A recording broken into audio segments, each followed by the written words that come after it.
Pancasila rumah kita, rumah untuk Salam bahagia. Jumpa kembali dengan saya Luciana Rosalina Siregar SPD. Saya adalah calon guru penggerak angkatan yang keempat dari Kabupaten Asahan. Tempat saya bekerja adalah di SMP Negeri 7 Kisaran, Kabupaten Asahan. Dalam modul 3.1.A.7 dalam materi demonstrasi kontekstual, kali ini kami akan melakukan jurnal monolog, di mana nantinya akan ada beberapa pertanyaan-pertanyaan yang akan saya bahas sendiri dan saya akan memberikannya kepada teman-teman CGP dan juga seluruh guru-guru hebat yang ada di Indonesia untuk mendiskusikannya bersama. Inilah dia jurnal monolog. Pertanyaan yang pertama, bagaimana Anda nanti akan mentransfer dan menerapkan pengetahuan yang Anda dapatkan di program guru penggerak di sekolah atau di lingkungan asal Anda?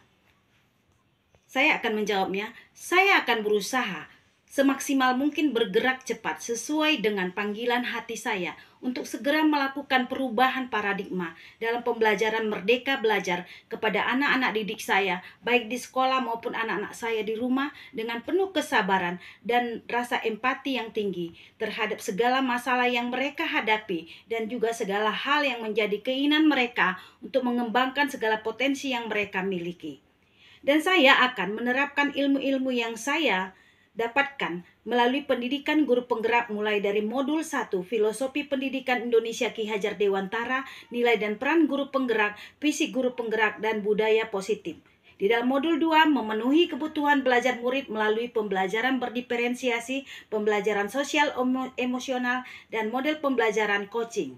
Dan untuk modul 3, yaitu pengambilan keputusan sebagai pemimpin pembelajaran.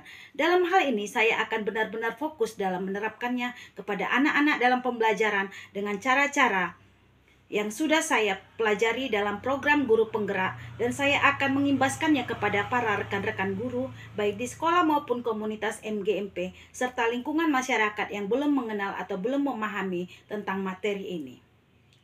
Dan saya tidak lupa berkolaborasi dengan sesama pemangku kepentingan di sekolah dalam mewujudkan tujuan pendidikan nasional Indonesia, yaitu terwujudnya pelajar profil pelajar Pancasila agar mereka juga dapat menjadi pembelajar sepanjang hayat. Pertanyaan yang kedua adalah, apa langkah-langkah awal yang akan Anda lakukan untuk memulai pengambilan keputusan berdasarkan pemimpin pembelajaran? Jawaban saya adalah, langkah awal yang akan saya lakukan untuk memulai pengambilan keputusan berdasarkan pemimpin pembelajaran, tentunya saya akan memahami bagaimana keadaan yang sedang terjadi di lingkungan sekolah saya, baik itu masalah yang dihadapi murid-murid saya, masalah yang dihadapi teman-teman sekerja saya, maupun masalah di lingkungan tempat tinggal saya, baik itu di keluarga maupun di masyarakat.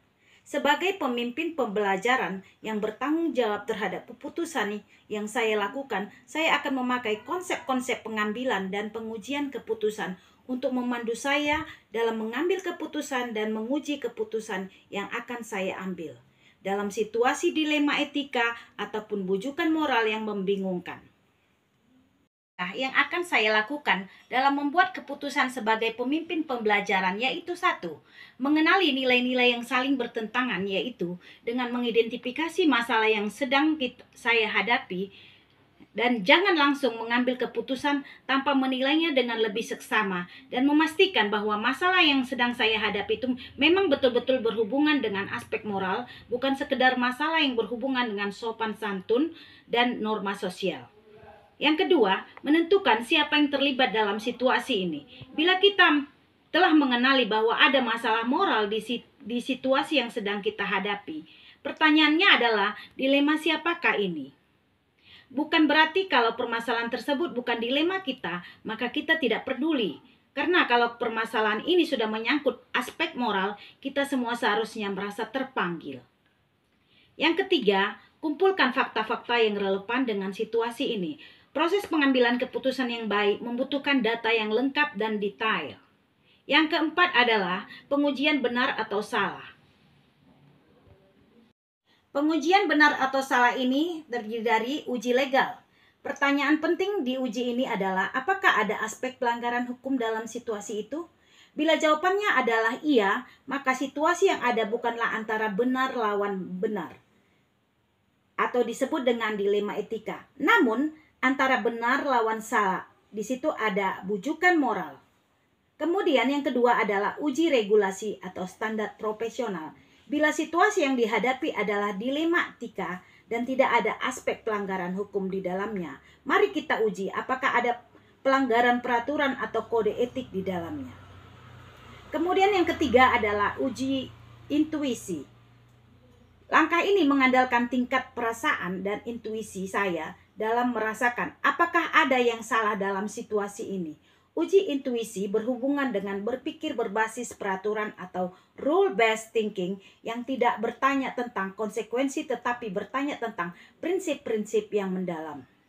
Yang keempat adalah uji publikasi. Apa yang Anda rasakan bila keputusan ini dipublikasikan di media cetak maupun elektronik dan menjadi viral di media sosial?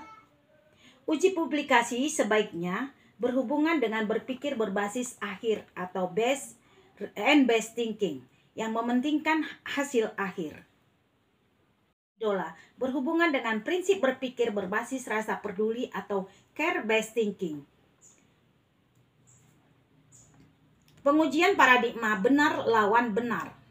Pengambilan keputusan yang akan saya lakukan, saya berusaha untuk tidak cenderung dengan berpikir berbasis peraturan dan berpikir berbasis akhir. Karena kemungkinan tidak semua masalah itu merupakan suatu pelanggaran yang disengaja dan terkadang pelanggaran itu tanpa disadari karena faktor-faktor yang tidak diinginkan. Namun saya akan berusaha membuat keputusan dengan sikap yang bertanggung jawab dan mendasarkan kepada nilai-nilai kebajikan universal. Pertanyaan yang ketiga, mulai kapan Anda akan menerapkan langkah-langkah tersebut? Hari ini, besok, minggu depan, hari apa? Catat rencana Anda sehingga Anda tidak lupa. Jawaban saya adalah tentunya mulai saat ini dan hari ini juga. Jangan menunda-nunda karena semakin cepat dan semakin sering saya mempraktekkan konsep dalam pengambilan dan pengujian keputusan berdasarkan 9 langkah, maka akan semakin mengasah dan mempertajam kemampuan saya dalam membuat keputusan yang lebih bijaksana yang berpihak kepada murid. Yang keempat, siapa yang akan menjadi pendamping Anda dalam menjalankan pengambilan keputusan sebagai pemimpin pembelajaran? Seseorang yang akan menjadi teman diskusi Anda untuk menentukan apakah langkah-langkah yang Anda ambil telah tepat dan efektif? Jawaban saya adalah seseorang yang menjadi teman diskusi saya dalam menjalankan pengambilan keputusan sebagai pemimpin pembelajaran adalah rekan kerja saya yang mau peduli dan mengerti akan suatu masalah dan dapat bertukar pikiran untuk mendukung penyelesaian yang sedang dihadapi di sekolah, dan beliau juga memiliki kinerja yang baik dan juga sosial emosional yang baik. Demikianlah jurnal monolog kita pada kali ini dalam modul 3.1.A.7. Sampai berjumpa kembali. Salam bahagia.